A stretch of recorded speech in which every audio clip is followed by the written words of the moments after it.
Chapter 16. Subject, Captain Neal. Species, human. Description, mammalian humanoid, no tail. 6'2", 1.87 meters average height, 185 pounds, 84 kilograms average weight. 170-year life expectancy. Ship, USS Armstrong. Location, classified. My first command, and I'm already behind enemy lines in what has to be the worst detail a captain can get. Scouting. I had no experience in scouting. Before I made captain, I had served aboard the USS Nidhogg, which hardly ever does anything. And before that, I had station duty. I hadn't seen any sort of action, let alone action behind enemy lines. The worst part was that the assignment was to the ship.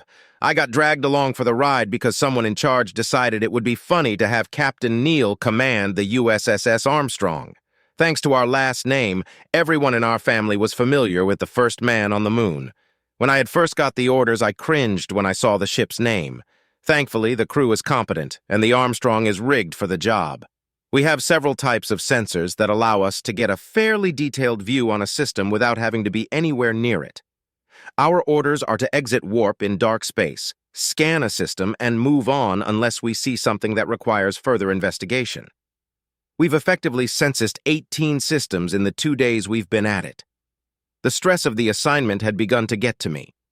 4 out of the 18 had the Omni-Union ships we'd heard about, and 2 of those had weird warp fluctuations that would have ripped us to shreds if we had jumped into the system.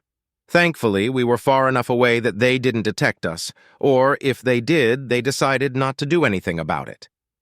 "Bubkiss in this one too, Captain," Lieutenant Lee said. "We'll hopefully see that a lot," I replied. "Well, I, for one, am hoping we find something exciting soon."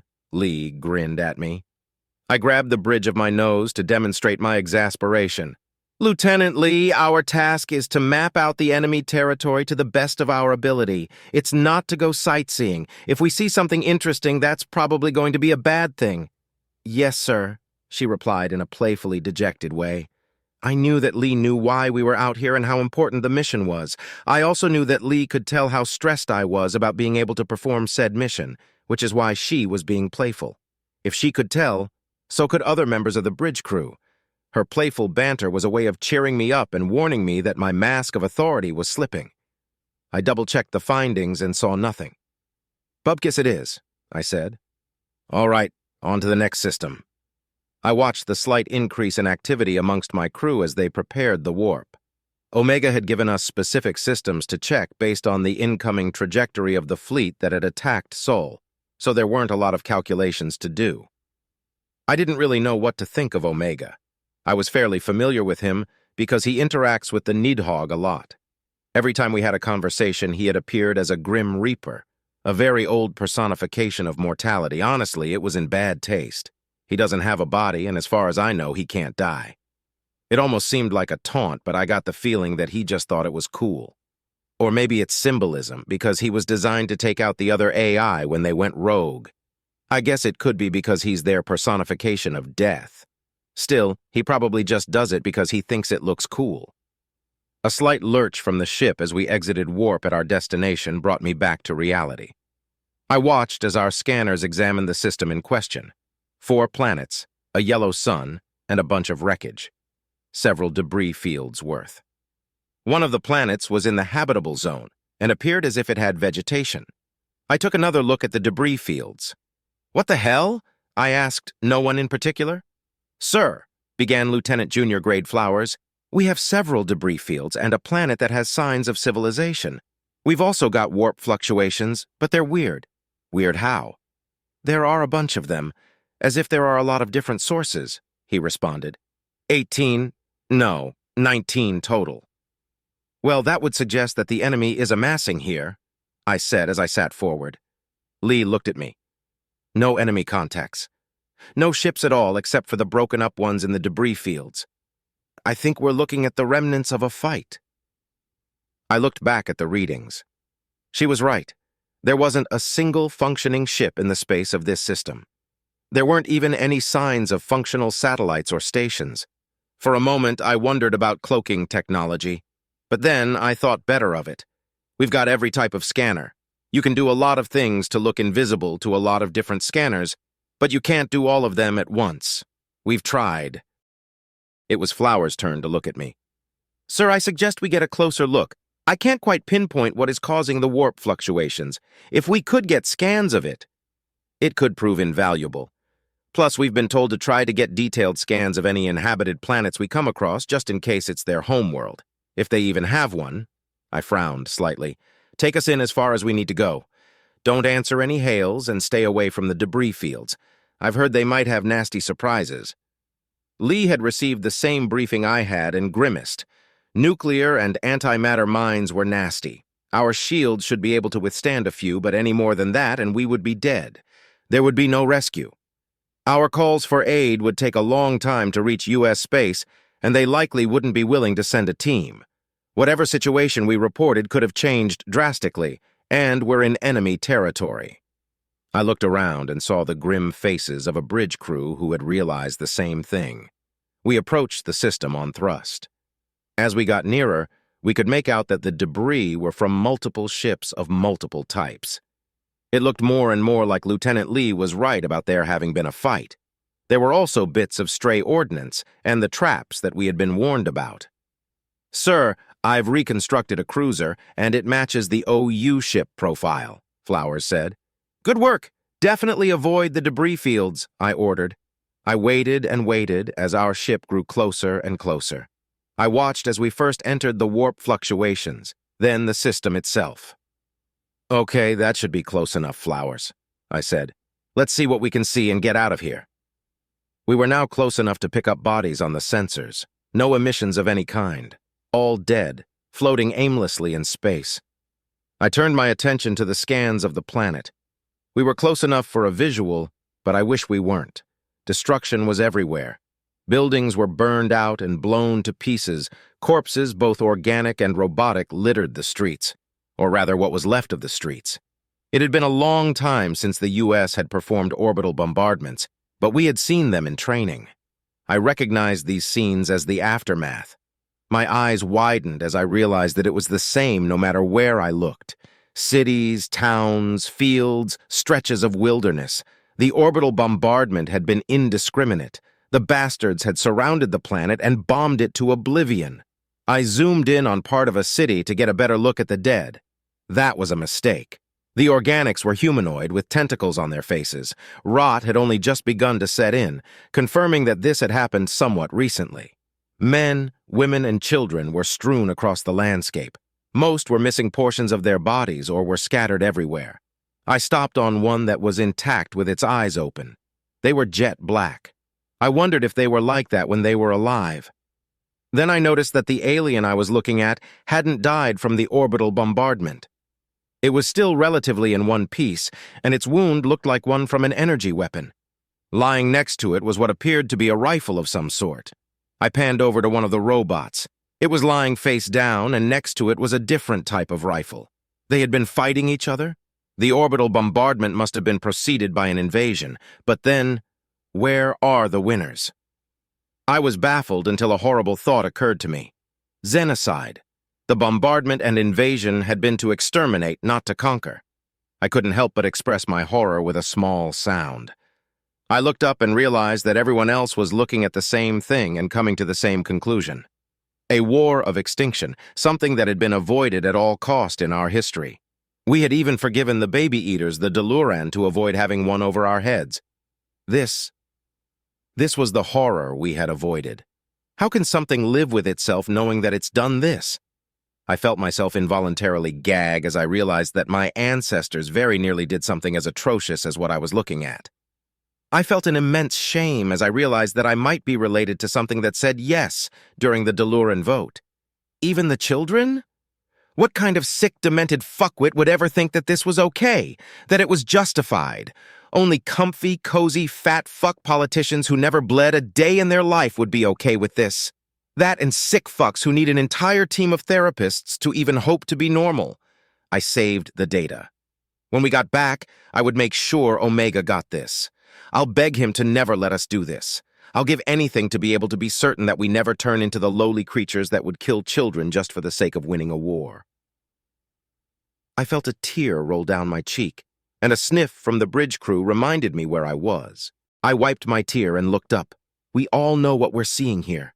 We know it in our hearts, and our hearts are screaming at us that it's wrong, and it is. Those that did this will be punished. We will punish them with all of our might, and we will make them regret this. Even if they can't regret now, we will teach them. I slammed my clenched fist into my armrest. We will pound it into them. I stood up. We nearly did this to the Deluran, but even back then, more than half of us knew it was wrong. We will save this data and return it to the United Systems. The near half of us that voted yes will see what it is they were voting for. Until then, back to work. Flowers, have you turned up anything? Yes, sir. The warp fluctuations are coming from machinery, he responded, wiping his face. I sat back down. Any idea how it works? No, I'm not an engineer, sir, but I've scanned it thoroughly enough that we should be able to extrapolate schematics. Sir, Lee interrupted, what about Earth? My blood ran cold. The current population of Earth was 312 billion. They wouldn't go down without a fight, but that many people. We'll give them the best chance we can. I want detailed scans of everything. Extrapolate enemy ship profiles and armament, I said as I looked back at the screen. We will do everything in our power to make sure this doesn't happen again. Sir, by the time a message with this much data reaches Sol, the assault will likely have taken place. The only way we'll be able to get this intel back to them would be to abandon our current mission and return to Sol with the data, Flowers said. I looked at our list of systems. 4 left. If we had more left than that, I would say to abandon the mission and return to Sol with haste. But 4 will only take a few more hours if we're fast about it. Technically, we were supposed to continue scouting based on our own readings after we finished with these systems. I think Command will forgive us, though. There's no way they're expecting the enemy to be xenocidal. They're probably thinking that the system will be occupied by enemy forces and the occupants will be enslaved until we take the system back. Hell, they might chew me out for finishing the mandatory part of the mission. That's what I'll hope for, at least. Okay, we'll finish the census and make speed back to Sol. How are the readings coming along? I asked. We'll have them done momentarily. Should we? Flowers paused for a moment. Should we do something about the planet? There's nothing we can do, I said with grim finality.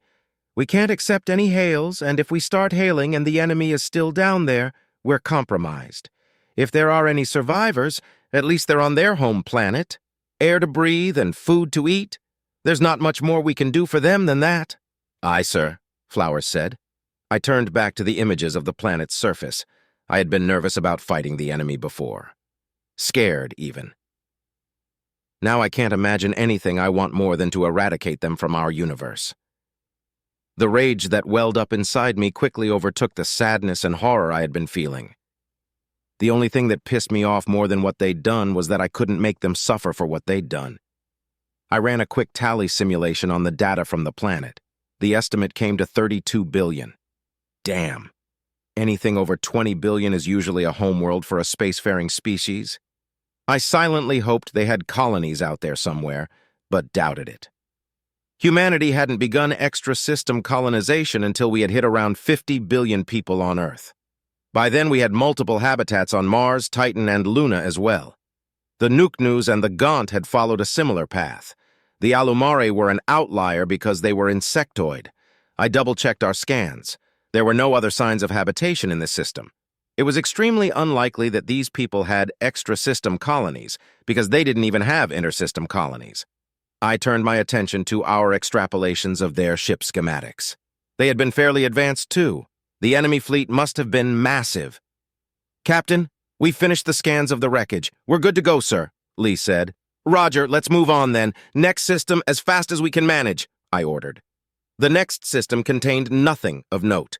The one after that contained a small fleet of OU vessels and a few uninhabited planets. They didn't notice us. The third system contained a larger fleet, but still no inhabited planets.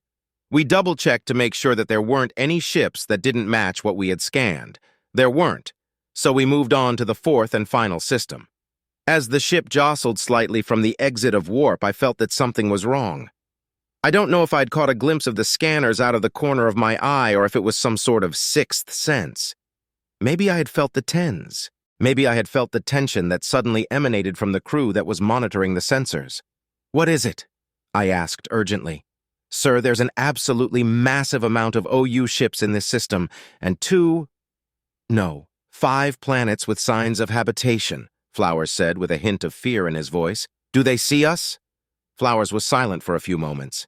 Lieutenant Junior Grade Flowers, do they see us? I asked louder. No, sir, they don't appear to have noticed our presence, he finally answered. Good. Let's get what we need and go to Sol. Quickly, people, I ordered. The crew set about their tasks with gusto. We got profiles for each ship. There were around 3,500 ships. We compared the profiles to what we had on record. They had battleships, cruisers, frigates, destroyers, and corvettes. The corvettes that matched our profiles were the warp disruptor ships. They were inactive. The ones that didn't match the profiles looked like lightly armed shuttles. Light transport ships, most likely. There was only one of the big types that didn't match our profiles. It also didn't seem to match the designs of their other ships very much. It looked fatter than the other ships, bloated even, as if one of their battleships were in the final stages of a pregnancy, kind of like when you compare our battleship ships to our carriers, I said. I think so too, sir. There are 10 of them, Lee said. What about the planets? I asked. We can't get close enough for a detailed scan, but there are extensive signs of habitation on 5 of them. 3 out of the 5 would not suit organic life, Flowers responded. What does that mean? Well, sir, one of the planets is extremely toxic. Another doesn't have a readable atmosphere. The third is a frozen planet that has parts of it reaching true zero. Also, the OU are not attacking these habitats, Flowers said. So it's likely the robots are responsible for the habitats? I asked with amazement. Yes, sir, but we're not able to get a definite read on the structures, Flowers said. Also, there appear to be space stations that are manufacturing new ships. I'm counting 12. This was huge. 5 colonized planets that the machines weren't attacking. A fleet of 3,500 ships. And on top of all that, shipyards. Even if this isn't their home system, destroying it will definitely set them back. It was unlikely they would let it go without a fight, though. I remembered the briefing. 250 million enemy ships. If they all converged here, we would need to use the dreadnought. The Marines aren't going to be happy that they won't get to put boots on the ground. All right, everyone. Finish up the intel gathering, I said. Let's get back to Sol.